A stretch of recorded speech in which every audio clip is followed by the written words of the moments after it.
हाँ दोस्तों, कल बात की थी आपके राजस्थान के भौतिक प्रदेश के बारे में। तो उसके अंतर्गत वेगनर का सिद्धांत और किन किन ज्योग्राफी वेताओं ने कितने भागों में बांटा है। तो बेसिकली मैंने बताया था कि राजस्थान का जो भौतिक प्रदेश है 4 भागों में बांटा गया है, जिसको एक बार वापस से देखते हैं कि भाई 4 भाग कैसे।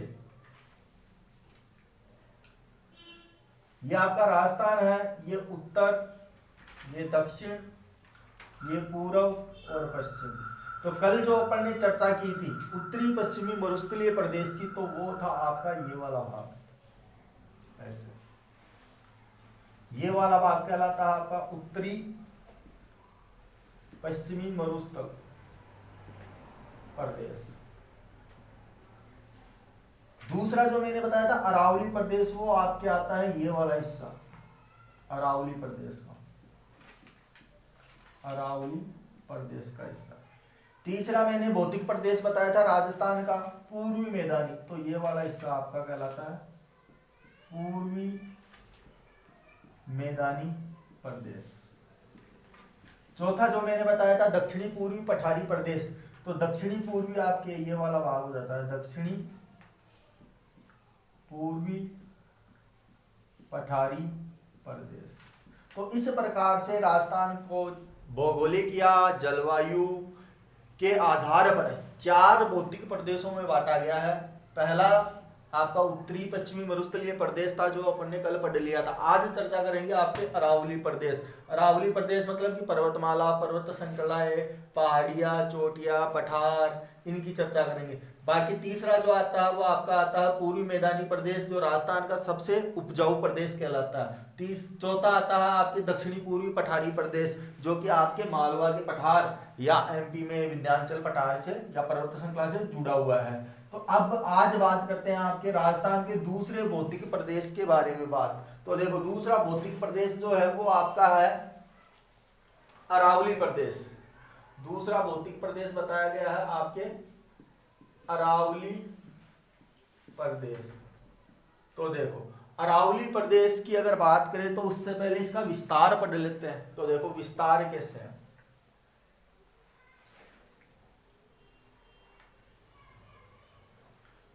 ये आपकी उत्तर दिशा, ये दक्षिण, ये पूर्व और ये पश्चिम।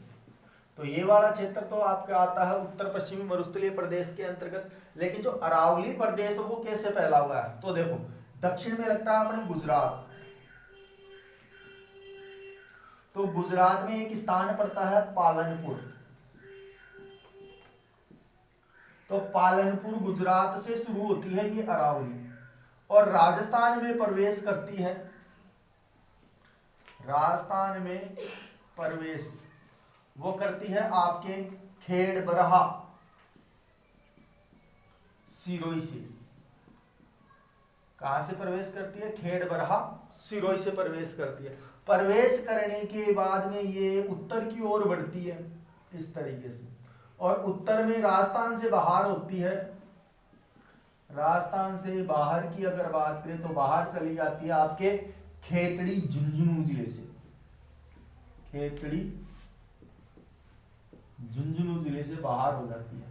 अब यहां से बाहर होकर जो अंतिम पॉइंट आता है या समाप्त होती है ये, तो समाप्त होती है आपके रायसीना पहाड़ी। रायसीना पहाड़ी नई दिल्ली में। तो ध्यान रखना रायसीना की पहाड़ी पे ही राष्ट्रपति भवन बना हुआ है। तो इस प्रकार से गुजरात के पालनपुर से शुरू होती है, राजस्थान में खेड़ बरहा सिरोही से प्रवेश करेगी।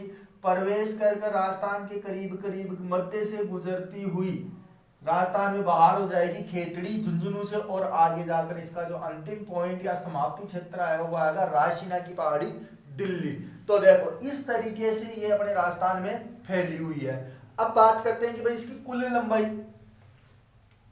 तो कुल लंबाई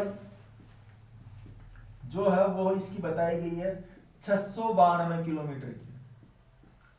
692 किलोमीटर की, जो आपके गुजरात के पालनपुर से शुरू होकर रायसीना की पहाड़ी तक जाती है। अब इसी के अंतर्गत राजस्थान में कितनी है? तो राजस्थान में लंबाई है 550 किलोमीटर की। 550 किलोमीटर की फैली हुई है। अब 550 है तो ये लगभग राजस्थान के पास में 80% भाग है इसका।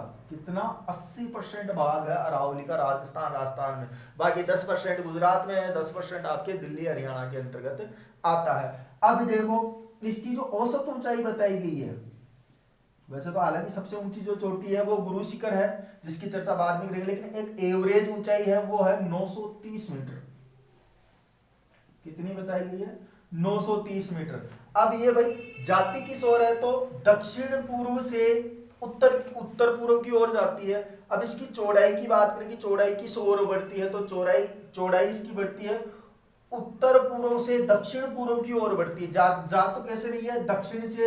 दक्षिण पश्चिम से उत्तर पूर्व की ओर, लेकिन इसकी चौड़ाई जो बढ़ेगी, चौड़ाई बढ़ती है आपके कुछ इस तरीके से, मतलब कि ऊपर से नीचे की तरफ, और जाएगी कैसे? नीचे से ऊपर की ओर जाएगी, समाप्ति क्षेत्र की तरफ। शुरू कहां से होती है? पालनपुर से। तो ये दो चीजें आप ध्यान रखना कि चौड़ाई किस ओर बढ़ती है, तो चौड़ाई इसकी बढ़ती है दक्षिण पश्चिम की ओर, और इसकी सकड़ाई बढ़ती है तो वो बढ़ती है उत्तर पश्चिम की ओर। और ये शुरू से ऊपर तक जाती है तो किस ओर जाती है? तो दक्षिण पश्चिम से होते हुए उत्तर पूर्व की ओर जाती है। ये अपने राजस्थान कह लो या पूरी पर्वत श्रृंखला को कह लो। तो इसी अरावली प्रदेश की अब चर्चा करते हैं विस्तार के बाद में कि भाई क्या क्या चीज है, क्या क्या नहीं है, इसकी सर्वाधिक चोटियां कौन सी है, पठार कौन से हैं।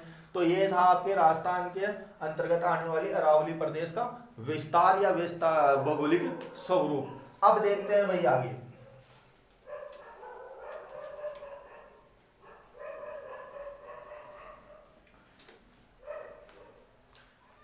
देखो आगे बात करते हैं, तो सर्वप्रथम लेते हैं इसके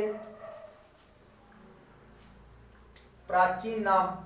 तो प्राचीन नाम में अरावली को कहा गया है आड़ावल। क्या नाम दिया गया है? आड़ावल। उपनाम की अगर बात करें तो उपनाम में इसको दिया गया है योजना प्रदेश, योजना प्रदेश, मेरू प्रदेश, राजपुताना की सुरक्षा दीवार, राजपुताना की सुरक्षा दीवार। इसके अलावा इसे उपनाम दिया गया है ऊंट की गर्दन। इसी को कहा गया है ऊंट की गर्दन। तो ध्यान रखना कि ऊंट की गर्दन जो कहा गया है वो कहा है अबुल फजल ने। अबुल फजल ने नाम दिया है इसे ऊंट की गर्दन के नाम से। बाकी राजपुताना की जो सुरक्षा दीवार कहा है वो कहा आपके श्रीमान कर्नल जेम्स टोंड ने। कर्नल जेम्स टोंड ने कहा है राजस्थान की या राजपुताना की सुरक्षा दीवार अरावली प्रदेश को कर्नल जेम्स टोंड ने कहा है। वहीं ऊंट की गर्दन के नाम से संबोधित किया है अबुल फजल ने। अब बात आती है कि अबुल फजल कौन था? तो अकबर का दरबारी था और 9 रत्नों में से एक माना जाता है। इसके अलावा अगर बात करें तो इसकी उत्पत्ति, तो उत्पत्ति की बात की जाए तो उत्पत्ति इसकी धारवाड़ युग से मानी गई है। धारवाड़ या इसी को कहते हैं प्री कैम्ब्रिज युग, प्री कैम्ब्रिज युग के अंतर्गत मानी गई है, जो गोंडवाना लैंड का भाग था। तो धारवाड़ और प्री कैम्ब्रिज किसका भाग है? उसका गोंडवाना लैंड का, गोंडवाना लैंड का भाग है। या अरावली किसके अंतर्गत आती है? गोंडवाना लैंड के अंतर्गत शामिल की गई है। अब बात करें इसका निर्माण कैसे हुआ है, तो निर्माण हुआ है इसका अवसादी व रूपांतरित चट्टानों से। अवसादी व रूपांतरित चट्टानों से इसका निर्माण बताया गया है, जो गोंडवाना लैंड के अंतर्गत पाई जाती है। बात करें कि इसका उल्लेख कहाँ मिलता है, तो इसका उल्लेख मिलता है अरावली का विष्णु पुराण में। जो अपने 16 पुराण है विश्व भारत में, उनके अंतर्गत विष्णु पुराण जो विष्णु से संबंधित है उसके अंतर्गत अरावली का अपने को उल्लेख दिया गया है। इसके अलावा विस्तार मैंने आपको बताया दिया, पालनपुर गुजरात से शुरू होकर खेड़बरहा सिरोही के अंतर्गत प्रवेश करेगी। प्रवेश करने के बाद में कम से कम 12 या 13 जिलों के अंतर्गत, सॉरी 17 जिलों के अंतर्गत निकलती हुई बाहर की तरफ जाएगी, तो खेतड़ी झुंझुनू से बाहर होकर अंत में इसका जो अंतिम पॉइंट या समाप्ति स्थल होगा वो होगा रायसीना की पहाड़ी दिल्ली, और रायसीना की पहाड़ी पे ही राष्ट्रपति भवन भी बना हुआ है। तो देखो प्राचीन नाम इसका आडावल है। उपनाम में अगर चर्चा की जाए तो योजना प्रदेश, मेरू प्रदेश, राजपुताना की सुरक्षा दीवार और ऊंट की गर्दन। तो राजपुताना की सुरक्षा दीवार तो कहा है कर्नल जेम्स टोल ने, और ऊंट की जो गर्दन कहा है वो कहा है अबुल फजल ने। इसकी उत्पत्ति की अगर बात करें किस युग में हुई, तो धारवाड़ युग को ही प्री कैम्ब्रिज युग कहा जाता है। तो इस युग में इसकी उत्पत्ति मानी गई है, जो किसका भाग थी, गोंडवाना लैंड की। कल आपको बताया होगा अंगारा लैंड और गोंडवाना लैंड कैसे अलग अलग हुए थे। तो भाई इसका जो निर्माण हुआ है तो किन चट्टानों से हुआ है, अवसादी और रूपांतरित चट्टानों से बनी हुई है। और इसका जो उल्लेख मिलता है अगर किसी ग्रंथ में, तो मिलता है आपको विष्णु पुराण ग्रंथ में। तो देखो आगे और भी चीजें हैं इसमें, तो देख दो।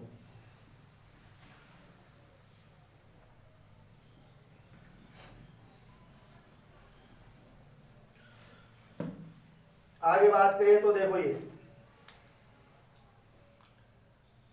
3 तो राज्यों में फैली हुई है और एक केंद्र शासित राज्य के अंतर्गत आती है।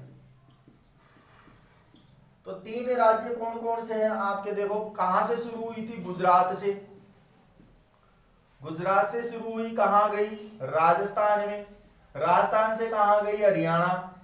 तो इस प्रकार तो 3 तो क्या हो गए आपके राज्यों के अंतर्गत आती है। और हरियाणा के बाद में कहा जाती है, दिल्ली। तो दिल्ली क्या हो गया आपके केंद्र शासित प्रदेश। तो इस प्रकार 3 राज्यों और एक केंद्र शासित प्रदेशों में अरावली का भूभाग फैला हुआ है। इसके अलावा कुल लंबाई 692 थी।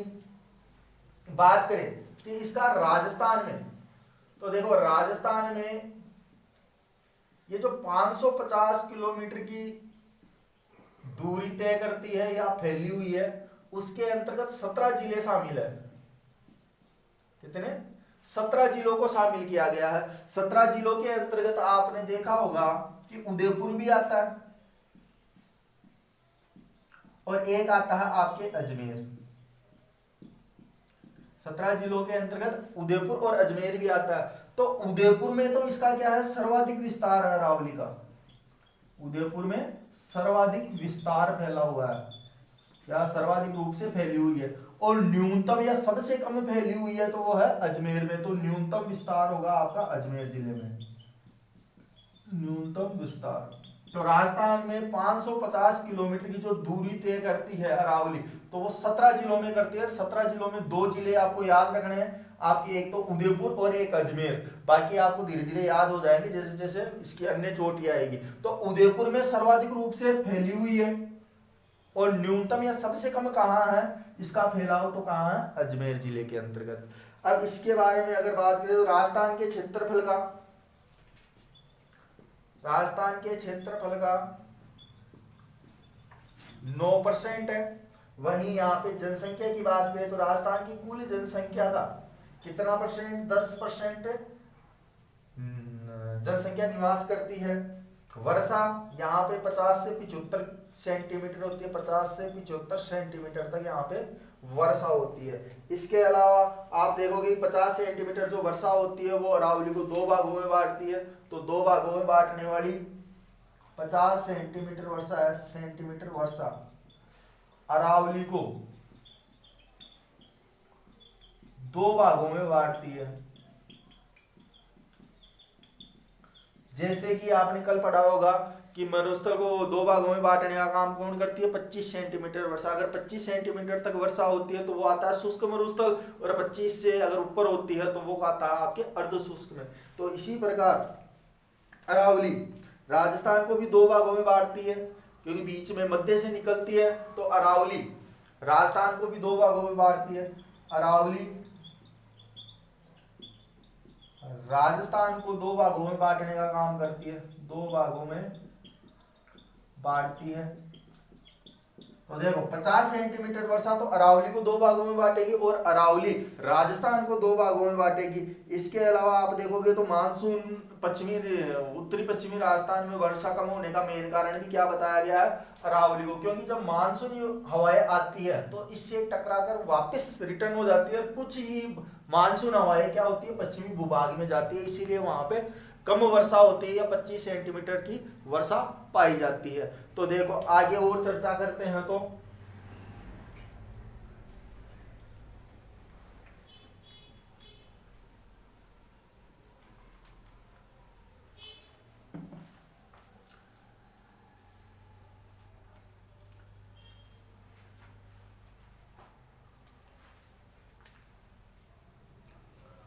आपके जो अरब सागर है गुजरात में, उसे अरावली का पिता कहा गया है। अरावली का पिता कहा जाता है, क्योंकि आप देखोगे तो गुजरात के पालनपुर से ही निकलकर ये शुरू होती है, इसी कारण इसे अरावली का पिता भी कहा गया है अरब सागर को। इसके अलावा लूणी और बनास, लूणी व बनास अरावली को दो भागों में बांटती है, दो भागों में बांटती है। अरब सागर अरावली का पिता और लूणी और बनास अरावली को दो भागों में बांटती है। यहाँ पे 50 सेंटीमीटर वर्षा होती है, वो भी अरावली को दो भागों में बांटती है, लेकिन अरावली पूरे राजस्थान को दो भागों में बांटती है, ध्यान रखना इस चीज का। इसके अलावा बात करें तो एक व्यक्ति था H.M. हैरान, इसने अरावली का वर्णन किया है, ये पूछा हुआ है। ये अपने 2016 में महिला क्या बोलते हैं उसको, महिला बाल विकास की जो एग्जाम लगी थी उसके अंतर्गत पूछा गया था कि अरावली का वर्णन किस व्यक्ति ने किया है, तो H.M. हैरोन ने किया है अरावली का वर्णन, अपनी पुस्तक में किया है। इसके अलावा अगर बात की जाए तो अरावली की प्रमुख चोटियों की, तो अरावली की प्रमुख चोटियों में आप देखोगे तो उसको ट्रिक से याद रखना आप, और कैसे याद रखोगे मैं वो आपको बताता हूँ। देखो सर्वोच्च चोटियां मतलब सबसे ऊंची चोटियां कौन सी है, तो देखो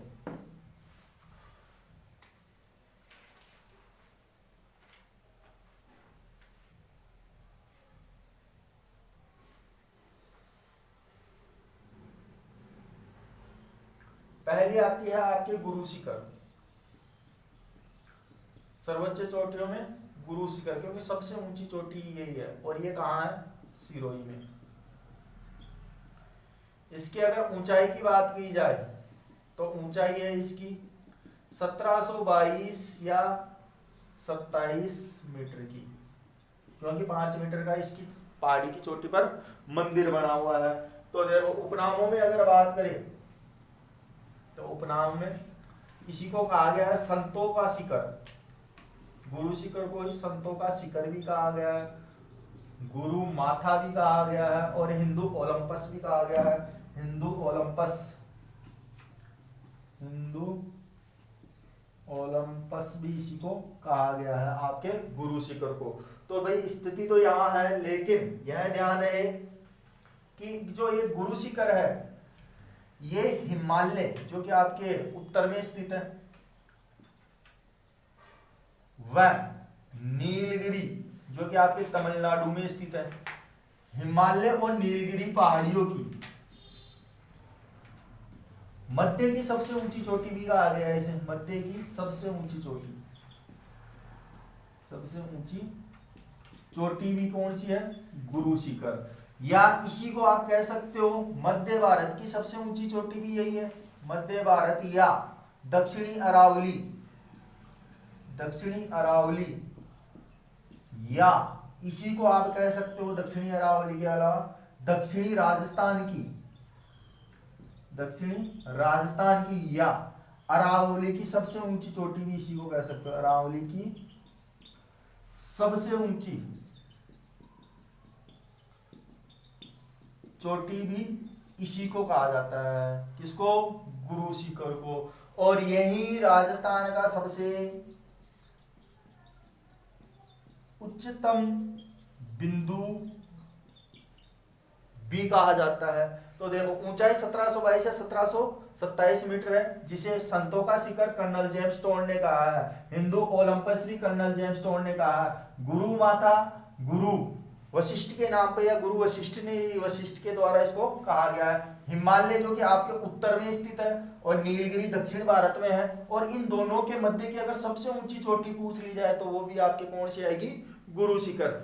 इसके अलावा मध्य भारत, दक्षिणी अरावली, दक्षिणी राजस्थान या अरावली की सबसे ऊंची चोटी की बात करें तब भी आपकी क्या आएगी, गुरु शिखर। इसके अलावा राजस्थान का सबसे ऊंचा बिंदु पूछ ले, सबसे ऊंचाई वाला स्थल कौन सा है, तब भी आपकी कौन सी आएगी, गुरु शिखर। तो ये थी अरावली की पहली सबसे ऊंची चोटी जो आपके सिरोही जिले में स्थित है। नंबर 2,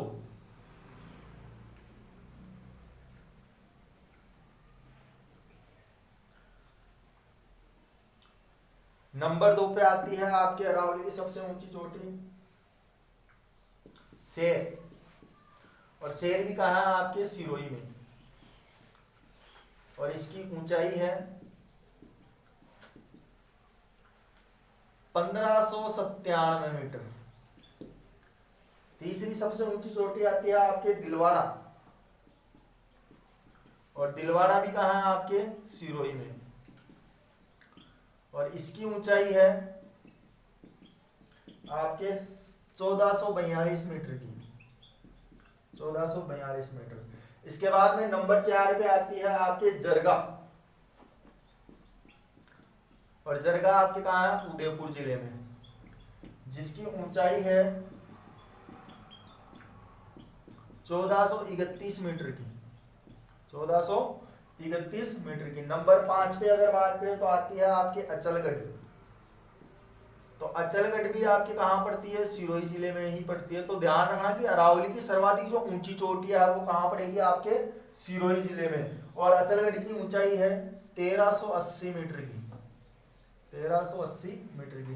नंबर 6 पे अगर बात की जाए तो आती है आपके रघुनाथगढ़, रघुनाथगढ़, और रघुनाथगढ़ पड़ती है आपके सीकर जिले में, और इसकी जो ऊंचाई है वो है 1055 मीटर की। कितनी, 1055 मीटर की। नंबर 7 पे अगर बात की जाए, ध्यान रखना कि जो अरावली की एक तो होती है दक्षिणी, जो दक्षिणी आपके कौन सी बताई मैंने, दक्षिणी अरावली, दक्षिणी अरावली की सबसे ऊंची चोटी गुरु शिखर है। लेकिन यहाँ पे रघुनाथगढ़ के बारे में ध्यान रखना कि अगर आपको पूछ ले कि उत्तरी अरावली की सबसे ऊंची चोटी कौन सी है, तो वो है आपके रघुनाथगढ़ शिखर में, और उसकी ऊंचाई है 1055 मीटर की। तो ये उत्तरी अरावली की, या तो आप इसको उत्तरी अरावली कर लो, या इसी को कह सकते हो उत्तरी राजस्थान की, उत्तरी राजस्थान की सबसे ऊंची चोटी भी इसी को कह सकते हो, सबसे ऊंची चोटी। तो दक्षिणी राजस्थान की या दक्षिणी अरावली की सबसे ऊंची चोटी तो हो गई आपके गुरु शिखर। उसके बाद में दूसरी सबसे ऊंची चोटी आती है शेर, सिरोही में है, जिसकी ऊंचाई 1597 मीटर बताई गई है। इसके बाद में अगर बात करें तो आती है आपके दिलवाड़ा, दिलवाड़ा पड़ती है आपके सिरोही में, जिसकी ऊंचाई बताई गई है 1442 मीटर। नंबर 4 पे आती है जरगा, जो उदयपुर में स्थित है। देखो जरगा के साथ में एक रांगा पहाड़ी भी आती है, जिसको इन दोनों पहाड़ी क्षेत्रों को मिलाकर कहा जाता है देशहरो। इसके बाद में जरगा की उदयपुर में इसकी ऊंचाई है 1431 मीटर।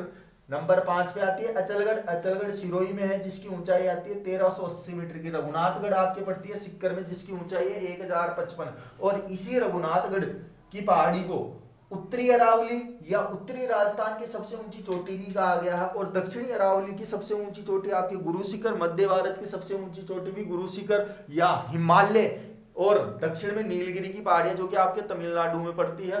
उन दोनों के मध्य की अगर सबसे ऊंची चोटी बात करें तो वो भी कौन सी आती है, आपके अरावली की गुरु शिखर, जिसकी ऊंचाई है 1722 मीटर। इसके बाद में नंबर आगे आता है सेवन, सेवन पे आपके आती है सज्जनगढ़। नंबर 7 पे लेते हैं आपके सज्जनगढ़। नंबर 7 पे आती है सज्जनगढ़, और सज्जनगढ़ सभी को पता है भाई, पढ़ते आ रहे हो आप वन्य जीव अभ्यारण्य, जैविक उद्यान, जंतुआलयों में। तो सज्जनगढ़ आपके है उदयपुर में, और इसकी ऊंचाई है आपके 938 मीटर की। कितनी है, 938 मीटर की। इसके अलावा नंबर 8 पे अगर बात की जाए नंबर 8 पे बात करते हैं आपके खो, और खो पड़ती है आपके जयपुर अलवर में, जयपुर और अलवर की सीमा पर। इसकी ऊंचाई है 920 मीटर, यह है आपके 900 मीटर। नंबर 9 पे बात करते हैं तारागढ़,